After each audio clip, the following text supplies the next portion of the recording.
The world is about to watch America's biggest sports moment, but something is already going terribly wrong.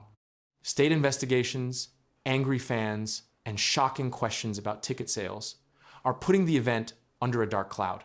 Behind the excitement of the World Cup, a much darker story is unfolding, and it could damage America's image on the world stage. 11 days before the biggest sporting event in human history kicks off on American soil, two state attorneys general issued subpoenas against FIFA. New York Attorney General Letitia James and New Jersey Attorney General Jennifer Davenport launched formal investigations into what they characterized publicly as a gauntlet of confusion, fake scarcity, and impossibly high prices. California's Attorney General separately requested information from FIFA. 3 simultaneous investigations across 3 states. The tournament has not played a single match. FIFA has already retained lawyers on 3 legal fronts. And the full picture of how the 2026 World Cup arrived at this moment 11 days out, hemorrhaging credibility alongside taxpayer money, is considerably worse than the pre-tournament controversy suggests. Start with what actually triggered the legal action. FIFA introduced dynamic pricing for the first time in World Cup history when it sold tickets for the 2026 tournament. The attorneys general found that FIFA raised prices on more than 90 of the 104 matches between October 2025 and April 2026. With the 3 main ticket categories rising by an average of 34%, that price escalation was the source of sustained fan outrage in the months preceding the tournament. But the seat reclassification is the element that turned consumer complaints into a potential legal liability requiring forced refunds. Fans purchased specific seats at specific prices. Those seats were subsequently moved further from the playing surface. The space those seats vacated was converted into premium corporate hospitality zones that did not exist in any form when the original tickets were sold. Buyers paid one price for a defined seat location and received a materially different seat location at a later date without being offered the option to cancel. New Jersey Attorney General David Burr described the arrangement as an invitation to exploit residents and visitors. The investigation covers all 8 matches at MetLife Stadium, which hosts the July 19th final. Those 8 matches include the most commercially valuable events of the entire tournament.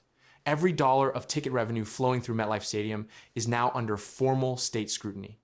The financial structure underlying the tournament reveals why the legal pressure is falling on hosts while the commercial benefits flow elsewhere. U.S. headquartered corporations now control 52% of FIFA's $2.4 billion sponsorship pool, up from 36% when Qatar hosted the 2022 tournament. The number of sponsor companies from Canada and Mexico, the other 2 co-hosts, is 0. Canadian taxpayers are absorbing costs measured in the billions. Canadian corporations received no commercial participation in the sponsorship architecture whatsoever. DoorDash, Bank of America, Visa, and Coca-Cola are among the American corporations capturing the commercial return from a tournament that Canada is paying to host. Canada's Parliamentary Budget Officer released a report documenting what hosting 13 matches will actually cost Canadian taxpayers, $1.066 billion. That figure converts to approximately $82 million per match. The original hosting estimate was $500 million. The actual cost is more than double the projection. Toronto and Vancouver are absorbing the overruns because FIFA does not cover cost escalations. The federal government is contributing $473 million of the total, leaving nearly $600 million to provincial and municipal budgets that were never structured to absorb this category of expenditure. The public response in Canada has been pointed, with citizens asking why $1 billion is flowing to a football tournament while housing costs and healthcare wait times remain at crisis levels. The American federal funding situation is separately stalled. Congress committed $625 million to host cities as part of the original co-hosting agreement. That money has not arrived. Local organizing committees have been threatening to withhold hosting licenses over the non-payment. The tournament is 11 days from kickoff. American federal money committed to American host cities is missing, and 3 state attorneys general are simultaneously investigating FIFA over consumer protection violations. The structural disorganization is no longer a pre-tournament concern.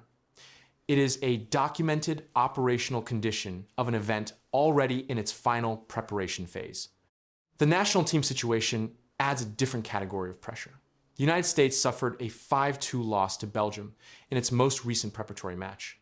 Head coach Mauricio Pochettino acknowledged publicly that his team has a talent deficit.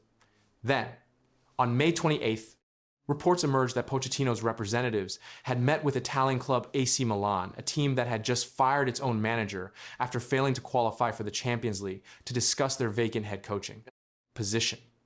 When Pochettino was asked directly whether his representatives met with AC Milan, his response was, maybe, possibly, because they need to do their jobs. That is not a denial. U.S. Soccer CEO JT Batson declined to contradict the reports, saying only that Pochettino has a long list of credentials and that the federation is excited about what the next 4 years could look like. Pochettino himself confirmed he turned down larger offers to take the U.S. job in 2024, which means even by his own account, the role now appears less attractive than the alternatives he declined at the time of his appointment. The sporting director who hired Pochettino, Matt Crocker, left U.S. Soccer for a position in Saudi Arabia in March 2026. The man who brought the head coach in is gone. The head coach's agents are negotiating his next employer. The tournament starts June 11th. Recent home matches for the American national team were overwhelmed by opposition supporters, the host country unable to fill its own tournament stadiums with its own fans for preparatory fixtures. The sponsorship structural question is the one that extends beyond the 2026 tournament's immediate legal and operational problems into a longer-term governance issue. When one country in a 3-nation co-hosting arrangement controls 52% of the commercial revenue while co-hosts contribute taxpayer money and receive zero corporate sponsorship representation, the description of the arrangement as a partnership requires examination. FIFA's commercial architecture concentrates revenue extraction in whichever market its major corporate sponsors are headquartered. When the host is the United States, that concentration is absolute. Canada paid approximately $1.066 billion to host 13 matches. The commercial return on that public investment, measured in FIFA sponsorship participation, is zero. The dynamic pricing investigation will likely produce a settlement before the knockout rounds begin. A legal proceeding running concurrent with the MetLife final is a reputational liability FIFA cannot absorb on top of the existing ticketing scandal.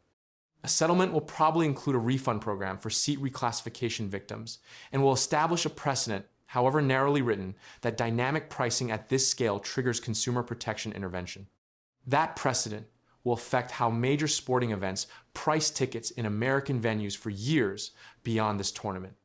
Pochettino's departure, when it comes, will follow the pattern his own public statements have established. His agents are already in the market.